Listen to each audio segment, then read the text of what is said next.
Good evening. We are live. It is just past 9 o'clock on a lovely Thursday evening here in England. Joined by Ed, as usual, and me and Ed are joined by a very special guest, just getting to know him backstage. Apparently, he speaks more languages than the wins that the Colts are going to get this year, but we'll get into that. Joining me is the Dutch Colts fan, Lucas. How's it going, mate? How are you guys doing? Thank you for having me. Yeah, no worries, no worries. We do appreciate coming on. Southbound, we are a community. We are Colts fans, but we do like to get to know the rest of the world. Getting to speak to a Colts fan from the Netherlands is pretty cool. We'll get into that. But before I let Ed bombard you with questions, I'm just going to talk a little bit about the Indiana Pacers because for once, an Indiana front office got caught with their pants down, and it wasn't the Colts. Made a nice change. Unfortunately, it was the Pacers who tried to lowball their longest-serving player in Miles Turner. Never looks good. Didn't work out well. He's going to the Bucks. Lucas, you're a little bit about the Pacers. You said yourself you watch all the games. Yeah. I'd class myself as a casual Pacers fan. I know the team. I tend to watch the playoffs. Did this catch you by surprise? To be honest, for me, not really. I mean, if you look at, of course, we fans like to criticize their front offices, but I actually think, as far as the Pacers go, the front office of the Pacers deserves a very, very, very big compliment for the last couple of years. I think everything they did were very calculated moves, and that was the reason they made the finals. And I think this also wouldn't say this is a calculated move, but I think they know what they're doing. I think for some reason, of course, you can't keep him around. He's been there for a long time. Yeah, is he worth that? Yeah, he's not. Of course, you have to keep Halliburton and Siakam no matter what, and you're going to have to pay him for some kind of money. So, and paying Miles Turner that much, nah. I'm sorry, no. That's just. I can see why they let him walk. So yeah, I'm not sad about it. I'm more a fan of the team, more a fan of the team himself, and of course, Turner was a big part of that. Am I surprised? No. But of course, thank him for everything he's done. I mean, he's been an incredible player for us, but not surprised by it, no. Yeah. Ed, are you across the Pacers at all? Pardon?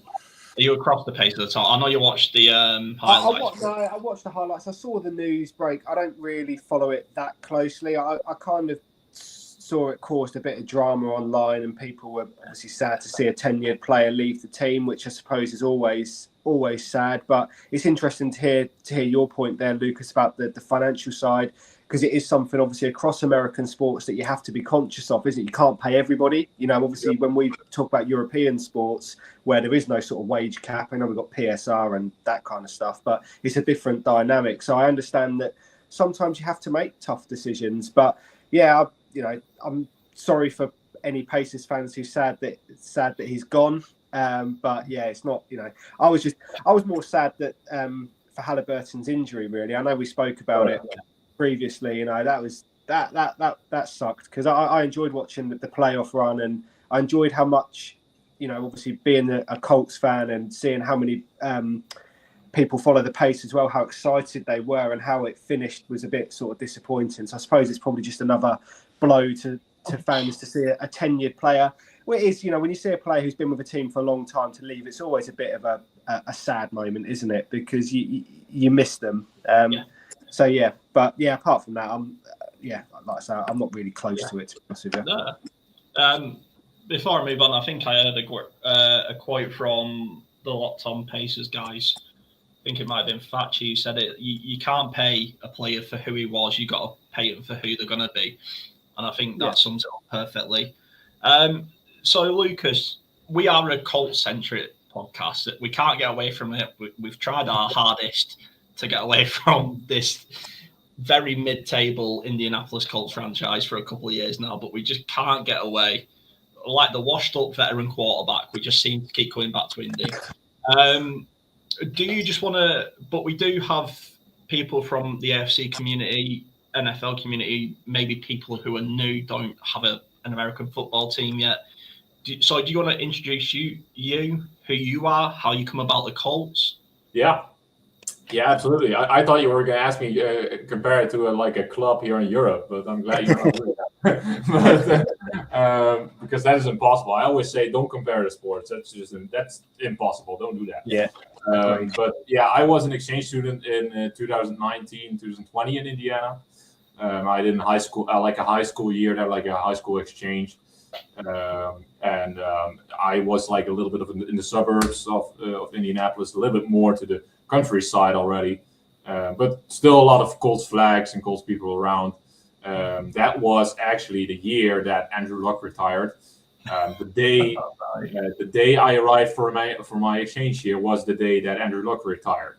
As we were driving back to from the airport to where I was, northern Indianapolis, you had to drive past the stadium, and the game was going on, and it was on the radio that Andrew Luck just retired, and I had not a clue what was going on, and didn't even know what the NFL was. Well, I knew what the Super Bowl was, but that was it.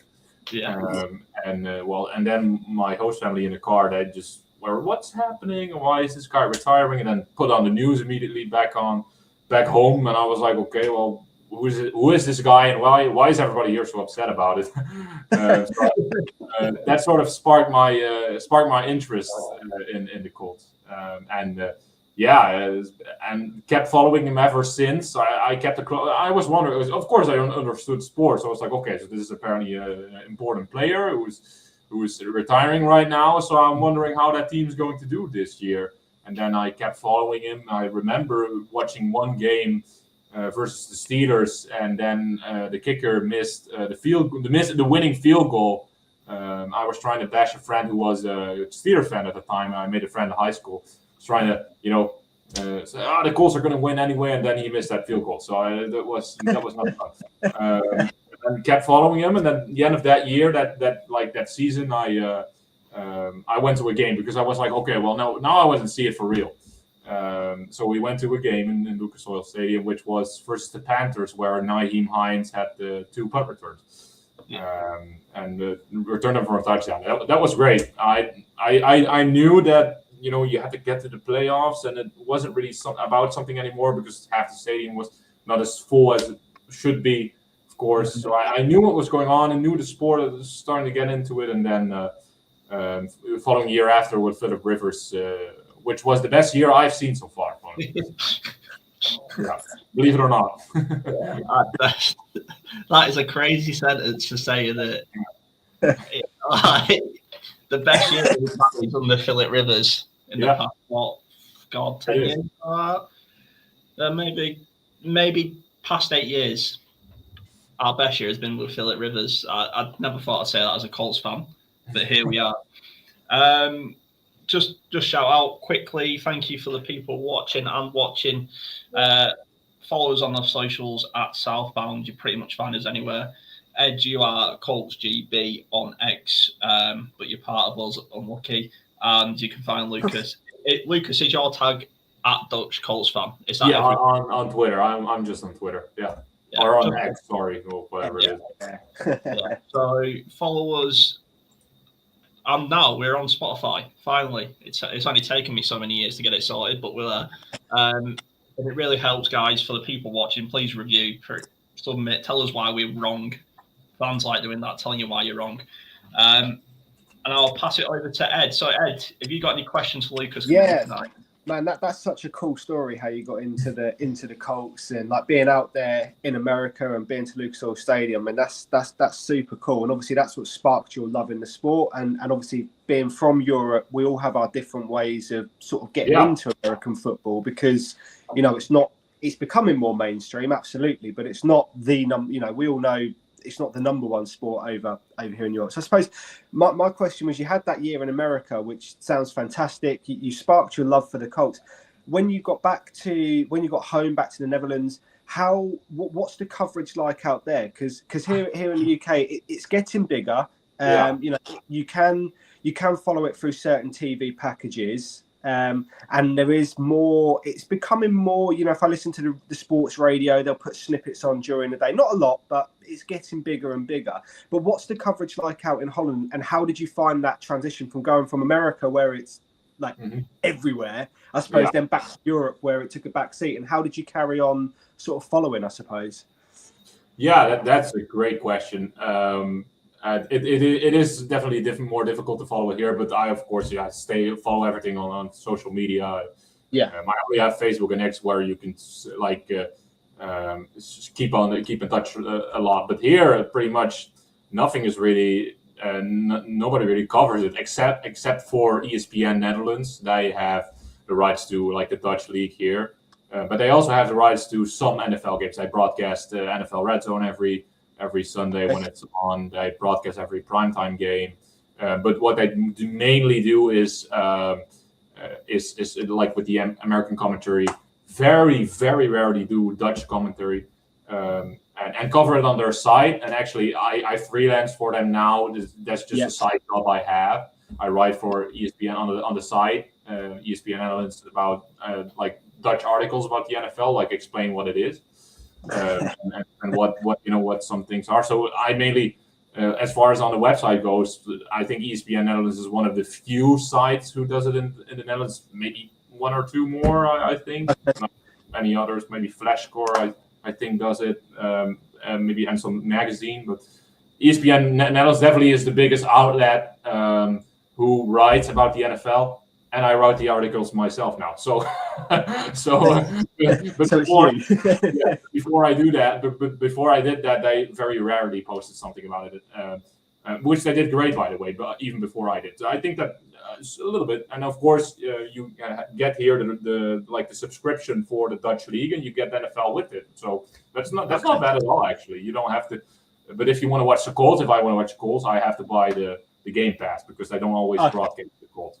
So that was a little bit more difficult, but what I always say, if you want to grow the sport here in Germany and in the UK especially, they have always been open for the new sports, and I think the Germans and you guys see what are open for the tactic and see how cool the sport is, right? I mean, it's very, very cool, and I truly believe if the Dutch people would get here how cool the rules are and all the sort of the tactics you can apply, they would love it. But they're just too stubborn to learn for it. It's simple as it is. But what I always say is you need the Max Verstappen effect. I know that they don't like Max in the UK, but but if you want to grow it. If you want to grow it, you need like Dutch players to go there. You need Dutch players and ESPN to cover that about them. There are some, but not enough yet. Okay, so I suppose that because it is quite big in Germany, isn't it? It's very popular. Which you said isn't fast. I suppose in the Netherlands the game hasn't kind of taken off then as much. Then I take it from what you're saying. No, it's still okay. So it's still harder to follow. Essentially. Definitely. I think it's definitely the hardest country in Europe to follow. I mean, I think definitely one of the hardest. That's just because Dutch people don't care about it if there are no Dutch people involved. Like before Max wasn't in the Formula One. Nobody ever here really watched it, but then Max came to the Formula One, and now everything is orange in Austria on the grandstands. They just care when there's a Dutch person involved, and both when he's becoming successful. Like you can have a Dutch player on the field every week, they won't really care. He has to win something, and then they're gonna care for it.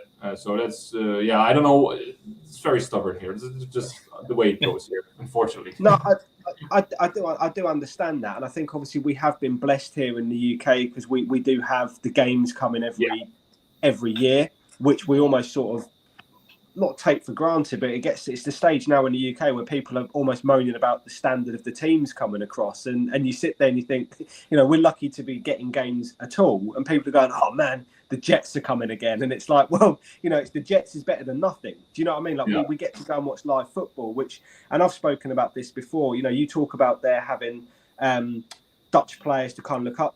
For Dutch people to kind of look up to, there are a few British players in the league, but equally, I think being able to go to the live games is a huge thing because it takes the next sort of generation to get into the sport, especially a sport where it's not played as much. I've spoken about it before, but I've taken my little boy to watch games in London, and he now has an enjoyment of the sport. Will watch Red Zone on a Sunday night and understands the basic concept of the game, because it is. The biggest thing that I come across is people saying, oh, it's complicated, it's two stop start, it's this, it's that. But really, to grow a sport, if you're not playing it or you don't have those people to look up to, being able to go to live games is another really good way to engage with people and get them interested in it. Oh, yeah. I suppose, as a build on that, would you ever see a time, because the Netherlands have got some fantastic stadia. I'm thinking of the Ajax Amsterdam Arena, which could quite comfortably host an NFL game. Do you ever see it as a potential that the Netherlands could host a game? I don't think it's very likely, but I'm not going to say no to it. The only stadium which is big enough is the Ajax Stadium. The other ones are just not big enough. Okay. They won't, they don't have the capacity for it. And because I think, I'm not sure if there is a minimum, but I think you would need a minimum of at least 55,000, something like that. And I think the Ajax Stadium is around that. So I wouldn't like knock it out. I think I don't know anything about what the Ajax board thinks, but they might do it one day. It's like, maybe we'll try it. What they would have to do is send a top team, like send the Chiefs here, send the Patriots here. Because you don't want to have half-filled stands, and you guys like the British and the German, they'll fill up the stadium. That's not the problem. But for example, if you look at right now, the Falcons Colts isn't completely sold out yet, as far as I know. There are still tickets available, or resale tickets available. Yeah. So if you want to sell out the Ajax Stadium, if you want to be sure to sell out the Ajax Stadium, send the Chiefs or send the Patriots, and I think then you'll get a sellout in the Ajax Stadium. But will it happen one day? I don't know. Would I want it? Yes, of course. That'd be awesome. That'd be great. Yeah, I think the Germans. Sorry, Harrison. I was going to say, I think the Germans they sold out the Panthers Giants last year, didn't they? So I mean, they will literally buy tickets to pretty much any game. No offense to those. They'll go, for sure. That wasn't. Daniel Jones goes to Germany twice in 2 years.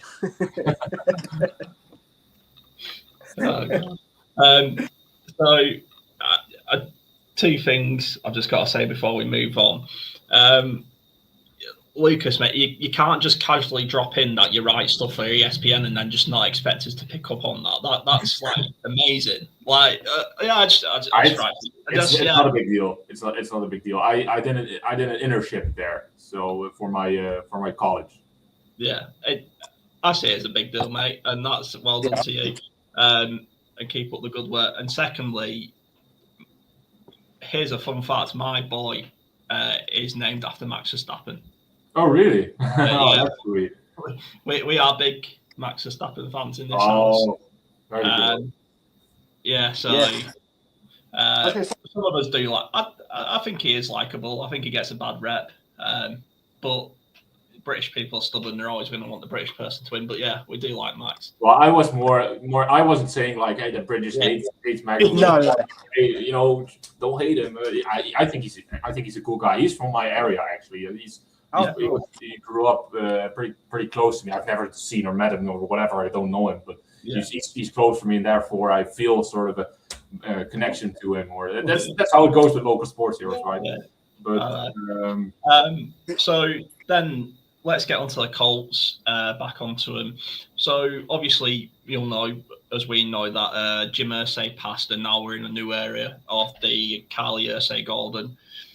How do you grade the Colts off-season so far? I mean, we've been saying this is not what we expected from Chris Ballard, but he's not he's not completely changed, but he's gone out and made some big moves. Obviously, getting Ward and Bynum in, and Lou Anarumo in as the new DC. How do you feel about the Colts off season so far? I feel great about it. I think he clearly said that there's going to be, some changes or sort of like along the lines, be more aggressive. I think he's always been good at the draft, and I think he did pretty well in the draft already. That's completely fine. Looking at how they approach the quarterback competition, I wouldn't do it that way, but that doesn't mean that it's the wrong. They're doing it wrong. I would just still put all faith in Richardson, because I believe that's the best thing to do for the team. And if it fails, well, then it fails. And then we go 1-16, so be it. But of course, those people have to work for their job and win for their job. And I totally understand how that goes. But that's why they don't put all faith in Richardson, I believe, and make it a competition, which, I understand why they do that. Is it the best for the team? I don't think so. I would always do what's best for the team. And in this case, I believe it's best for the team to give all the keys to Richardson. If he can play, of course. If he's injured, well, then you don't have a choice. But if he's healthy, he starts no matter what. That's what my opinion is. Yeah. Ed? Yeah, no, I agree with your point there, Lucas. I think there is an element of is the quarterback battle what's right for the team, or is it what's maybe right for certain people within the organisation? But that's a whole other conversation. I suppose just on the off season, Lucas. Just looking at your social stuff, you were out in the States, were you not, for a bit of the pre-draft process at the combine? And yeah. Do you mind just sort of telling us a little bit about that and what that experience was like being out, and if any sort of particular players caught your eye, or just talk us through what that was like, if you don't mind. That was amazing. I was going on a holiday to Indiana. I had a ticket. I booked a ticket already way before my internship with ESPN. So I knew I was going there already. But then when I was doing the internship with ESPN, I was like, hey, they of course get credentials for all sorts of NFL events. So when I finished my internship, I asked, hey, can I use a credential from you guys to go to the combine, and I'll write an article about it. So I wasn't, officially reporting for ESPN there. I was already going on holiday there, but they gave me the credential to go and write an article. So that's how I got access to the media, which was pretty cool. And that was a great experience. Like, be such close to Ballard and Steichen. He just walked around in the media center there, and everyone is there. That's special about the combine, I believe, that everybody is in one place. And of course, a lot of players caught my eye there. I'm one of my players. Well, we sort of already all knew that we were going to draft Warren, of course. I think we were a little bit lucky that the Bears took Loveland, of course. But I'll take it. Did I expect that we could draft Warren at 14? I'll be honest, I did not expect that. But hey, it went our way, so I'll take it. But another player catching my eye at the combine was, and already before the combine as well, was Jackson Dart. I think he's going to be a great quarterback, and I actually had him above. I actually had him as one of the first quarterbacks going before everybody else. Like, of course, you have the top ones, but then I actually had Jackson Dart very high on my list. So I was happy when he got drafted by the Giants. I believe in the guy. Oh, cool. Did you get to watch the workouts whilst you were there? Did you see like Jackson Dart work out? What was that like, seeing them actually going through their paces? Because I mean, I watch a bit on YouTube or like catch up, but it must be very different. Like anything, when you're actually there, it must be very different. What was it? What was the feeling like, sort of in the building, as it were? Oh, he was what I believe he was best at was the deep balls. That's of course every on Saturday when they do the quarterback workouts. That's what everybody comes for. The deep balls he was great at, but also the way he presented himself. I think that's also a thing with the combine is a lot of the things about the combine are behind closed doors. So you have the workouts, and of course they count, and of course they're very important. But I think the main thing for a lot of teams are the interviews which they do, and how they talk to the players, and the way the players present themselves. That's the most important thing for teams. But yeah, I was super impressed by Dart, and I think he did great. I think he will do great at the Giants as well. I think he'll get his chance eventually. Probably sooner rather than later, I'd have thought there. What about, did Riley Leonard work out with the quarterbacks? I can't remember now. Did he work out with them? That's a good question. I don't know that out of the top of my head. I should have looked that up. I just wondered if you'd sit, because I can't remember if he was there or not, to be honest. But obviously, we drafted him. What did you make of the draft overall, as in the Colts draft? How did you? In the meantime, I'm looking up if he did any combine. He obviously made a lasting impression. If he was there. Yeah. No, he. I'm not sure. I don't see any combine highlights. But anyway. No, that's okay. I think I actually believe that was a great decision. I knew that, I think we all knew that Ellinger was going to go away and his contract was going to go up, and I was wondering which quarterback are we going to draft from to replace him. And I was actually sort of a gut feeling was we're going to get an Indiana quarterback, like an Indiana college quarterback. So you also had Curtis Rourke, of course, from IU. I sort of thought either one of them is going to be. We're going to draft one of those guys.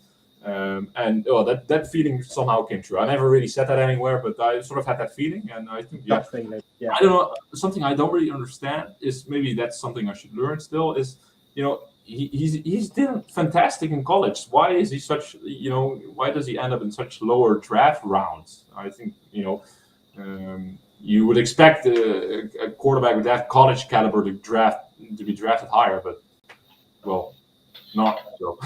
I think this year there was a lot of panic when Shedeur Sanders didn't go, and when that whole situation, that whole circus happened, we talked about it a lot, about protecting these young men going into the league.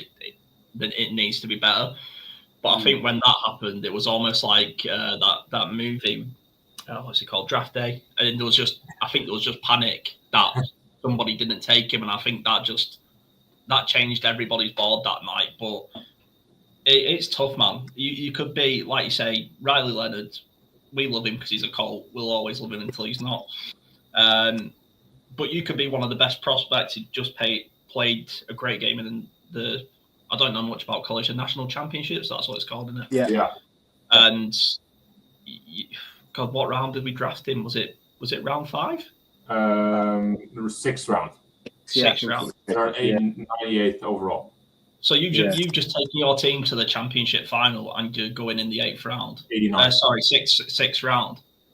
It's mental, isn't it? But anyway, so how would you grade Chris Ballard's job at the draft then, Lucas? A being the best, and F being... with the American grades. That's always it. I think he's pretty much covered all of our needs in the draft. And that's the most important thing, of course, also the way players turn out to be. But I'd give him a solid A. Actually, I mean, I'm not sure how much else positions he could have covered or trades he could have done. And he was a little bit lucky. Of course, if we didn't get Warren, I wouldn't give him that high of a grade.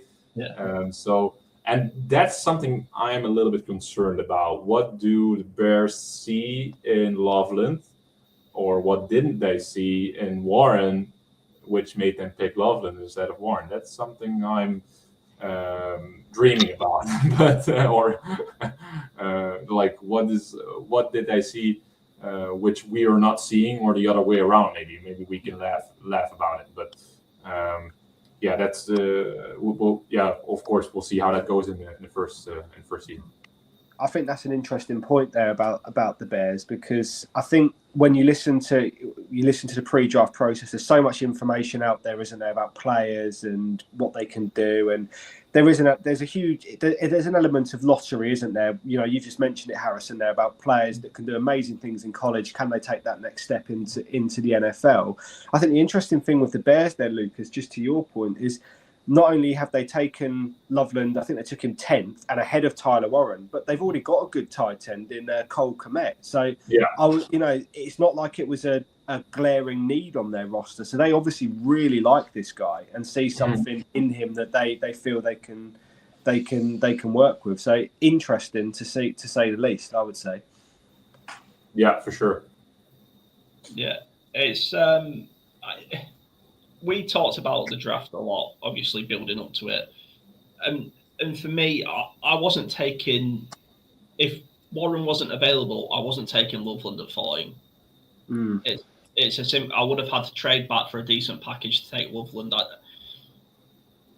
You weren't having it. I would have taken him, but yeah, that's just my. This is it, right? Everyone's got a different answer to the solution. And I like to add. I'm no college expert. I like to say this. I'm no college expert. It's just purely gut vibes.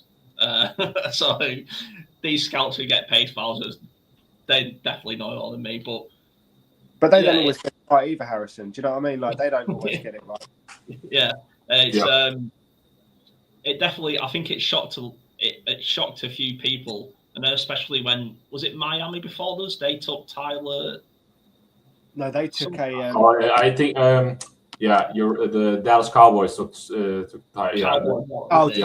yes, they took the lineman, didn't they? Yeah. Oh, that was it. Yes, I remember. Yes. I was like, what are they? Yeah, I got a heart attack.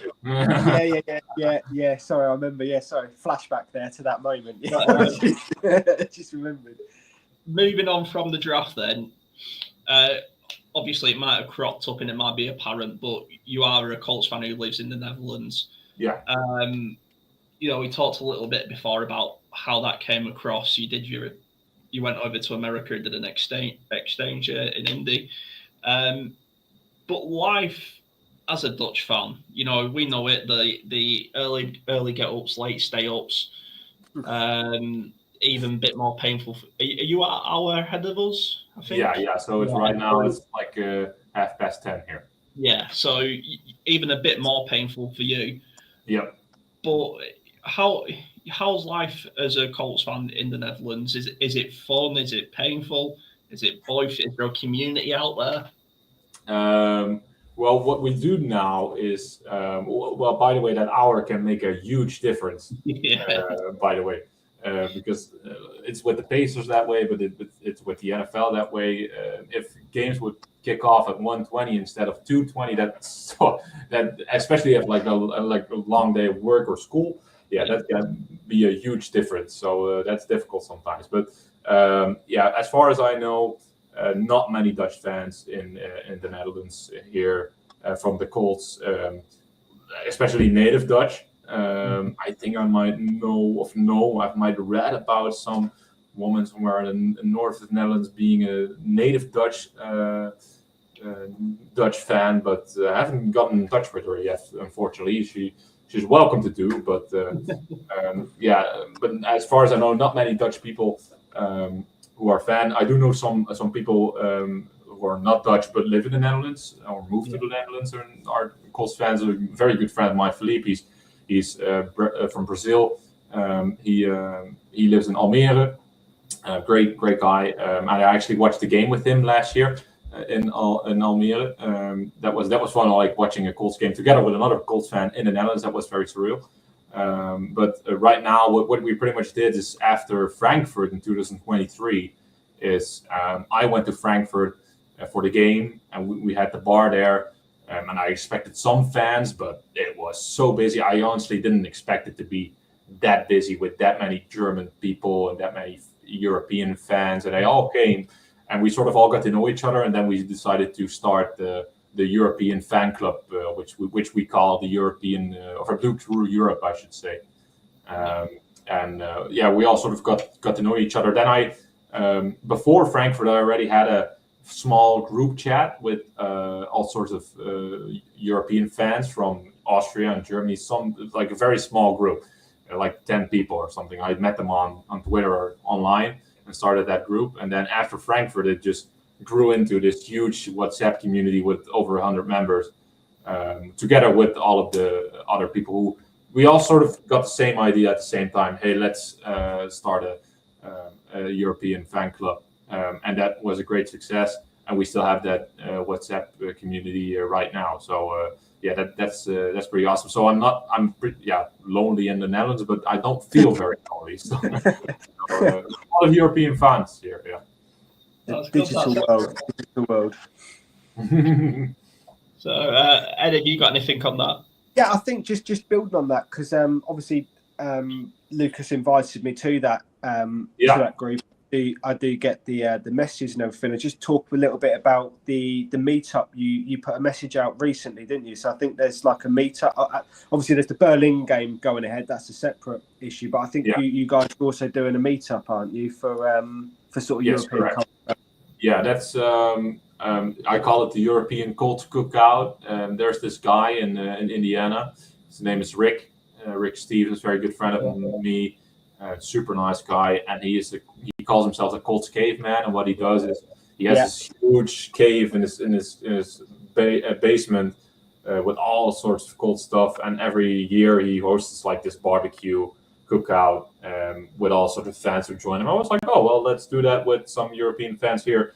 The problem is we live a little bit further away from each other, which sounds weird for living in Europe because they all live very close to each other there, but we live pretty far from each other. But I was like, I have my garden house here, which I decorate with Colt stuff. And I was like, oh, well, let's host a cookout too and invite people. So I sent the invite out. Already have like 8-9 people who are coming, which is considering they come from pretty far. It's pretty cool, I think. But it's not going to be a party of 50 or 60 people, of course. But still hope some others said they still should let me know if they come. So maybe we can make it to 15, 20 people coming. Well, that's pretty much considering they have to make quite a trip for to come here. So I'll do that on October 5th, which is the game versus the Raiders. We watch it here in the backyard. And have some drinks. I don't drink any alcohol, but I'm sure the Germans will. So, it'll be fun. Yeah. Well, it'll be fun until the Colts do a Colts and lose to the Raiders or something and ruin everybody's life. I made that vote. I was considering putting an end time. If we lose, you have to leave at 10. Stay as long as you want. But they can stay until the end of red zone. That's fine. Cool. That sounds wicked. That sounds really cool. So we talked a little bit about how you go all in on Richardson. I'm with you on that. I think we've got to die by the sword now. How do you see this season coming? This season upcoming. How do you see it going? As Ed knows, and as many people know, I'm 17-0, always 17-0 until we win the Super Bowl. But how do you see this going? Do you see it going differently in your head and your heart? Yeah. Well, if I have to put it realistically, how do I see this season going? For some reason, like I said, I completely believe in the kid, and if he's 1 year older than me, but I completely believe in him, and if he's healthy, he should play, and no matter what, leave him in the entire game, and give him all the trust he needs. But looking at it realistically, what I think will happen is either he's either going to get injured again or something happens, and I think Daniel Jones is going to play quite a few snaps, let's put it that way. And what's going to happen is we're going to win 8, 9, 7 games again. Maybe make the playoffs, maybe just not make the playoffs, be stuck with another 14, 15, 16 round draft pick. And are the Colts going to make changes then? I don't know. Should they? Maybe. But will we lose out on quarterback talents like Manning? Maybe he's going to fall, but will we lose out on high quarterback prospects? Probably, very likely, yes. Jones is going to be gone the year after because he's either going to get another contract somewhere because he did play fantastically well with us. And he's going to get another contract somewhere else, or let's hope we find our future quarterback and him we can pay him another quarterback. But that's another loophole we can go. But we also say, okay, Richardson's unfortunately not it, and Daniel Jones's contract expire, and we have no one. So, well, there's literally so many ways this could go. That's just it's just not comparable. Like that's maybe the hardest thing of them all. When I used to, so like here, I'm just thinking out loud, and do I think anything of that's going to happen? Probably not. I'm just like, I'll see how it goes, and I hope they give Richardson every fate, every fate he needs. But my point being is, when I used to watch the NFL in the beginning, and we had the 2019 season where with Jacoby Brissett, I think we were 7-9, something like that. I always used to watch teams like the Browns and the Panthers, and always say, "Oh, can always be worse. Can always be worse." But they at least know what they're up to. They at least know we have to start completely over, kick everybody out, and start all over again, start at zero. We don't know what way we're going to go. We don't know if we have our guy. We don't know if we have our coach. We don't know if Daniel Jones is the future. We just don't know. We have so many railroad tracks. We would say in the Netherlands, we don't see the woods because of the trees anymore. That's like a Dutch expression we have. So, that is difficult. It's difficult for sure. Yeah. Joe, sorry, I think that's a really good summation of what next year could look like, because I'm not quite, I'll be honest, I'm not quite as 17-0 as Harrison, but I do believe that this roster, if they can figure out the quarterback, and that's the key to, I know that's the key to football really, is the quarterback position, but the rest of the Colts roster I think is pretty solid and good enough to get to the playoffs. Maybe not get much further than that, but I think that's a team that with above average quarterback play, and I've said this consistently, can win the AFC South. I think my biggest concern is that everybody else in the South seems to have their guy at quarterback, and we don't seem to be any closer, really, to figuring out, whether Richardson is the guy, whether he can stay healthy. Yeah. I personally think, and I've gone on record saying, I personally think that when the season gets underway against Miami, I would be very surprised if it's not Daniel Jones starting under center. That's just my personal opinion. I'm just, that's just how I feel. But yeah, I've got to say, I think you've summed it up perfectly there. That our season could go in about 35,000 different directions. But yeah, who kind of knows? I suppose I did just want to kind of just on the Colts season this year, and just picking your brain a little bit, obviously, because you mentioned that you write for ESPN Netherlands, and obviously you follow the league quite closely. And just on the Colts, because both of these teams are on our schedule this year, but I just wondered what you made of the Jalen Ramsey, Minka Fitzpatrick, Jonnu Smith, that kind of trade, because obviously we played the Finns week 1, and I think we've got the Steelers, I can't remember what week it's off the top of my head, but they're on our schedule this year, so it does directly affect us because we're playing both these teams this year. What did you make of that trade, and do you think it strengthens or weakens, or who won that trade, as people like to say? What were your thoughts on it? I think I'm very clear on that. I think the Steelers won that trade. Okay. I think I read an article the other day about from Eric Edel, who's a very good friend of me. I met him at the Combine too. He works for NFL, the NFL media. We met on Twitter too, but he's a super nice guy. But I think he summed up the winners and the losers of the trade, and he pretty much had the Steelers as Arthur Smith, offense coordinator, Rodgers, and as winners, and then Mike McDaniel and Tua as losers. And I think that he put it the right way. I think the Steelers won this trade, the Steelers won this trade, and the Dolphins lost. But yeah, the Steelers are for real. Like they're going for it. That's my main take from this.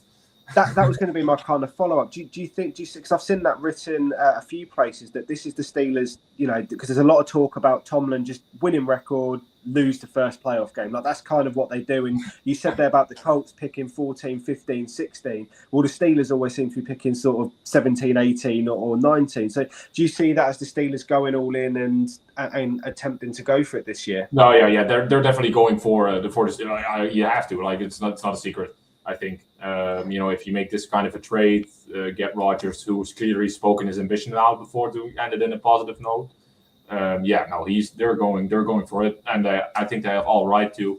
And as far as Mike McTomlin goes, there's two coaches in the NFL who I have very high on my list. I think who are the best. I think Mike Tomlin is the best coach in the NFL. I'm doing Andy Reid. I'm shorting Andy Reid here. But I'm also a huge fan of Sean McVay. I think Andy Reid, Sean, and Mike McTomlin. But Mike McTomlin is for some reason my favorite. I think what a coach does, and you guys, well, in this way you can compare. I think what a coach does is make a player truly better and not specifically focus on the very good tactics. Of course, they're great with that too, but mainly get such a good connection with players and truly get the best out of them. And I think Arne Slot at Liverpool does that perfectly. And I think Mike McTomlin can do that very well too. So no, I think they can definitely work out a philosophy with Aaron Rodgers to work that out for it. And it's something also I appreciate about the Rams. There's just something structurally of that team which cannot be. You can't destroy them for some reason. Like they have an off year after the Super Bowl, but then after that, they come back. They're there again. Like they were one touchdown drive away from going for it last season. So those guys are great. But tracking back to the Steelers, I see them definitely going further than the wild card round this year for sure. Okay, yeah, I mean, with Tomlin and Rodgers, there's a lot of football IQ in the building, isn't there? And if anybody can manage, like you say, the personalities, like of an Aaron Rodgers, Jalen Ramsey, you'd fancy Mike Tomlin to be able to manage those personalities. He's very good at that. Yeah. Yeah, I agree. I saw the trade, and obviously I forgot the Steelers were on our schedule, and I looked at it for. Damn, we've got to play them this year. So I think that'll be a tough game. I know we beat them last year, but I do think that'll be a tough game. So we're getting to about 47 minutes in now. I've got a couple more questions for you, Lucas, before we do let you go. And I just want to again appreciate the time you're giving us. It's great. It makes our show better when we get to speak to fans, and especially fans that's not just me, Ed, and Nathan and Robbie just talking the same thing. It's good to get other people in. Yeah. So before I ask you my last couple of questions, do you have any questions for us? Yeah, well, what I'm wondering is how do you guys become a Colts fan? I wanted to say that earlier, but I do wonder that. Like, how do you end up with the Colts? Go on, Ed. I'll let you go first. Yeah, cool. So my story is a bit different. I actually got into the sport before I picked the team. So I was following the sport, was interested from afar. Like I say, it's getting bigger in the UK. I was trying to watch it on a Sunday night, like trying to, learn the rules, learn the game, everything like that, really. And I thought, I need to pick a team to make this more interesting, essentially. And this is the most random thing, but my daughter was watching a TV program called The Middle, an American sitcom program. It was on, and the family, they're from Indiana. It's a made-up town, but they're from Indiana. But the dad and the son, who plays football, they're all big Colts fans. Like, they're going about the Colts. They were talking about Andrew Luck. They were talking about all, and I was just like, okay, like this it's one of those really easy watching American programs. And I thought, okay, let's go with the Colts. So I just started watching. I just thought that's it. I'm going to support the Colts, and I've kind of got more and more into it as the years have gone by. Just more, more and more. My interest just once you find a team, you get sucked in a bit more, don't you? You start watching the games, you start wanting to follow that team. So yeah, it's a really random one, but that's how I got into it. Harrison, very cool. Yeah, for me I think it was the Madden It was one of the Madden demos. I think it was 07. Because it was just a demo on Xbox, and the only two teams on there were the Colts and the Packers. I chose the Colts just off a random. I had no idea what I'm doing at this point. For me, at this point, it was just rugby with pads. That's what I thought it was, and I liked the running back, Joseph Adai at the time. Obviously, Colts fans don't know that, but he was the running back at the time, and I properly got into it a little bit when Andrew got drafted. I watched his one Pro Day video where he just launched it into space and back. And it was Malik Hooker. I think whenever we drafted him, that's when I thought, all right, I'm going to sit down. I'm going to follow this. I'm going to watch the games. I'm going to 2017. Yeah, something like that. Maybe 15, maybe. Like I say, I can't remember fully when it was, but whenever Malik Hooker got drafted, it was like, I'm a committed fan now. I can't back out now. I can't say I'm a very Colts fan. Yeah, 2017. Yeah. Just looked it up. So that was like my first hardcore watching it. But yeah, thanks to the Madden demo. Awesome. Always nice to explain how we all got to this painful part in our lives. But so I'm going to ask you. I've got one question which can be quite a quick fire one. Who do you have on the roster who's underrated, and who do you have on the roster that's overrated right now? Ooh, wow. Well, if you would have asked me this question last year, I would have said Alec Pierce is underrated, but I think he showed what he can do last year, so he's not going to be underrated anymore. Who is underrated on our roster? That is a great question. Let me, maybe track back on my earlier case about the quarterbacks. I think Riley Leonard. I think he did great in college. So looking at what he did, there in the playoffs, that's impressive.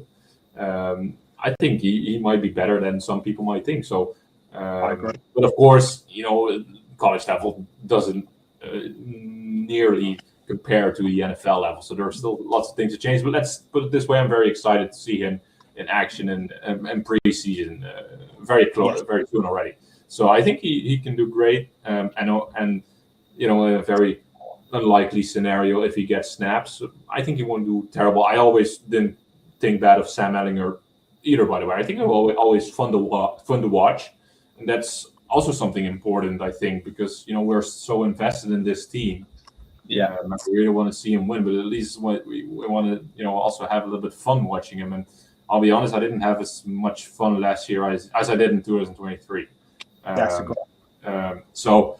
It's also an entertainment business, of course. But of course, I take a win over anything. I don't care how I win as long as we win. But looking at it like objectively, the games weren't as attractive as in 2023. Very fairly. Who is overrated? Maybe. Do I want to take a shot at Jonathan Taylor? I don't think so. But it speaks for itself what he can do. But just the things which happened to him, the contract squirrel and the injuries. Of course, he can't do anything about the injuries. No, of course. That's unfair to put that on him. But the contract, that's. He always said, I want to retire a Colt, all sorts of things. And I'm like, okay, well, then go ahead and show that to us. I truly believe he has the heart in the right place and really wants to play do it for the Colts well. Is he overrated? No, he is not. But can he be more? Can he be better? Can he grow even better? Yes, he absolutely can. And I think he knows that himself as well. Who am I to tell him that? I don't have to tell him that. I'm nobody. But I think he knows that himself as well. Just as long as he remembers to hold on to the ball crossing the. I'm glad you said it. That's bringing up scars. That game, it's still. Do you know what? That wasn't even the worst thing in that game, was it? That was the one where Mitchell threw the ball back to Richardson. Yeah, that was a bad one. We love it. We love chucking. Yeah, that was not fun. Like I said, that was not very entertaining. No. So, Ed, before we get on to the last section, do you have any questions for Lucas? No, I think just a thank you for coming on. Been great chatting football with you today and getting to know your backstory in the Colts. And thanks for coming on. And I think Riley Leonard's a great shout for underrated player. I there's a chance he could see some action. And it's a shame he replaced. Go on. Light bulb, our kicker. I think he's a great guy. I already liked him last year, Spencer Schrader. Yeah. He's going to be great. I believe. I really liked him last year already, and they had this thing with on and off the practice squad, but they kept him on for a reason, and that reason we're going to see this year. I think he's going to be a great successor, if not even better than Matt Gay. He's definitely underrated, but time will tell. Just let him go out and kick. He's fantastic. Yeah, it'd be nice to make a field goal over 50 yards. Oh yeah, it'd be nice, wouldn't it? Yeah. But no, just thanks for coming on, man. Appreciate it. Been great guest. Been great chatting to you. Awesome. So, Lucas, we did this last week with Zach Hicks. For people watching, you can go and check out our show on our YouTube and listen to it on our Spotify. And I called it five-a-side because you know what five-a-side is when I mentioned that. Yeah. Obviously, our American viewers have no idea what five-a-side is, but it's actually it's Indianapolis Colts players of all time flag football team, we're calling it, but it's 5 players made up of a quarterback, a running back, a wide receiver, a tight end, and a defensive player. And you have to choose your ultimate team for this flag football tournament. And once I've got a good amount of teams, I'm going to put it into a system and see who comes out on top. So no pressure. Starting with your quarterback, Lucas. Well, when you sent me this, I was like, oh, let's throw it up a little. Let's make it weird. So I'm gonna go wild with this one, but I'm gonna put in a guy who actually has played flag football for us. Because the NFL plays flag football nowadays, and Gardner, of course, was selected to the Pro Bowl last year and played quarterback flag football for us. That was fun, and such a cool. And I mean, I'm that's simple as it is. From the very few seasons I've seen, I should say. Philip Rivers was the best quarterback I saw, and in my opinion, the second best quarterback I saw was Gardner Minshew. I think he did great in 2023. I think he improved very significantly in that year, and just a fun guy to watch. Like he'll throw an interception, but he'll bounce back. So, and just also the passion. I think after that game, where we dropped the ball versus the Texans, which was of course very sad. But I saw footage of him being in tears in the locker room. And not that I'm such a drama guy or whatever. I don't really care about that. But that wasn't drama. That was he meant that. You could see that. And that's something I was like, wow, what a. You come in there as a backup quarterback and do such a great job, and then care such much about the team. Yeah, but I would love to meet him one day and thank him for that great season, because that was just special. And then that's all why I was also for the first time really looking forward to the Pro Bowl that year, because I was like, oh well, we can see Gardner in action again. So yeah, that was fun. So Gardner Minshew, quarterback, former Colts player. Deservingly of quarterback at the flag football team. Yeah. So your running back. I already mentioned him this episode. I'm not really into picking favorite players or buying a player's jersey. Like I said before, with the Pacers, I believe in the team spirit. I think that's the most important thing. And if I would work for a team, no matter what position I'd have, I'd always do what would be most important for that team, in whatever position necessary. But somebody I think who really had that value as a player was Naeem Hines over our past years. I think when he was with it, I think the way it ended, I don't know enough about that to say anything about that, but it was a little bit messy. But I think he's a great person, and when he was on the field, always also fun to watch. Just a super versatile guy, but also very flexible. He could go anywhere and do like a flip when he scored a touchdown and all sorts of things. So definitely the kind of guy you want to have in your flag football team, and just if he, well, I don't want to say if he didn't return those 2 punts that year and against the Panthers, I wouldn't be a fan. I still would be a fan, but that definitely made it fun for me. Like, okay, I'm really following this. So his 2 punt returns earned him the spot. Yeah, excellent choice. I love. It was a shame we had to get rid of Hines, but we essentially had 2 number 1 running backs, and it was just unfortunate. But anyway, well, if you look back at that trade, we won that trade for sure. With Zach Moss, who did fantastic too after that. The year after, I had to get used to see somebody else wear 21. But he did fantastic that year. So no, we definitely won that trade. Yeah, it was a good trade. Wide receiver. Wide receiver, I have T.Y. Hilton. Yes. Just also something I valued in players. Sort of maybe the Miles Turner of the Colts, so to say. And I also had no hard feelings when he was gone. I totally understood that, but just a fun guy to watch, and also somebody who really cared for not only the Colts but also like the area of Indianapolis, and of course doing an exchange here there. You hear some great stories about the guy, and I was like, oh, that's very special. So T.Y. Cool. T.Y. Hilton's one of my favorite all-time Colts. I absolutely love him. Your tight end. Tight end, yeah. I was considering. I always like something I also value in players is locals. That's something I just think is cool. Not only in soccer, that adds an extra value, but I think that also goes with any sport, with any team. So that's why I thought Jack Doyle was always my tight end. I'd give it to Tyler Warren maybe because maybe it's a little bit right now is a little bit more youthful, could give you more in the flag football team. But I'm gonna go with the local.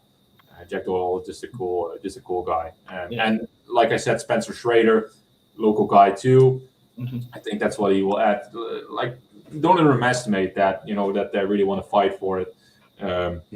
Riley is of course a local, but he still had the sort of local being from Notre Dame, of course, and he said I didn't want to be anywhere else than in Indiana. So that's something that stood out for me as well. So I wouldn't, if I were a general manager, I wouldn't just draft it because it was a local guy. That'd be just like super act. That wouldn't be something you put on the weighing scale, but just something you mentioned at the very, very last. Oh yeah, and he's local too.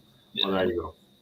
It's Jack Doyle is our god over on this show. we do love Jack Doyle. I think it actually, like you say, it's about the localness. He fought off actual. It was Kobe Fleener at the time, I want to say. So he fought off high-end draft picks, to get that spot and keep it. So yeah, we love Jack. And lastly, mate, your defensive player. It can be any defensive player. It doesn't have to be a certain position. I thought you were gonna put on the offense. I thought you were gonna go with the center. You also need a center with offense, of course, but with flag football. But defensive player. Let's think. Zaire. Zaire. Yeah, Zaire. Cool guy. I think the leading tackler on our team. Is that a good stat? Yes, I think he does fantastic. But the defense is also on the field a lot. I think that's been a little bit out of balance. So I think I hope that there's a little bit more in balance next year. But no, what I love about him, that's what I wanted to say. That's what I love about him. When you look at it, keep an eye on him on the field, like just what a rude, like talking smack, talking trash. I think he's very intimidating on the field, and then off the field, I think one of the greatest guys ever. As far as you see in the media, I think everything in the media he does or his podcast is fantastic. super nice guy, and then on the field, what all he says on the field, he can talk smack and trash whatever. He's super mean on the field, but off field, super nice. Yeah, he certainly he caused a bit this year. I'm looking forward to him under Lou Anarumo because I think Lou Anarumo is the coach Zaire Franklin needs. He got a bit lost with. The problem is when you have Franklin and EJ Speed playing the same system, it's just not. It's not going to work because they're the same player. It was almost having like. It's like having two forks instead of a knife and a fork. If that works, but great analogy. I hope he I like Zaire. I want to see more of Zaire, what he was like when he was with Anthony Walker and when he's with Shaquille Leonard. A bit more of that Zaire. But the Colts were just bad last year, so I'm not going to hold it against him. But excellent. Lucas, go on, Ed. You were just about to say something, sorry. No, just on the Franklin piece. I want to see him do his talking on the field next year and less talking off the field, essentially, is what I was going to say. I don't want to see him arguing with Pat McAfee for half the year again. Like, I want to see him just do his talking on the field. Anyway, Lucas, like we say, appreciate the time you're giving us. That's your flag football team. That will... We'll get all these flag football teams up at some point and we'll make a little league table. Yeah, awesome. Do you just want to give a quick shout out to where you are? Obviously, you've done a favors coming on, so now it's your time to plug yourself. Yeah, just I would say if anybody lives close to the Netherlands, specifically the south of the Netherlands, come to the Colts Cookout in October. And if anybody wants to join the European Blue Crew, of Blue Crew Europe. Why do I get that name wrong? It's right here. Blue Crew Europe. Just send a tweet or go to Ed or to me. Happy to have you. Happy to add you. And yeah, that's it. I'd say we'll see each other around in Berlin in Indiana. Who knows? So yeah. Lucas, thanks so much for coming on. Yeah, thank you for having me. Excellent, no worries. So we've been Southbound. This has been Lucas. Ed, thank you so much. And join us next week. We have another very special guest coming on next week. We'll release more details further along the line. Just got to head in a few things and make sure everything's all confirmed. And you can join us after you heard it here. Lucas confirmed it first that Spencer Schrader has taken us all the way to the Super Bowl.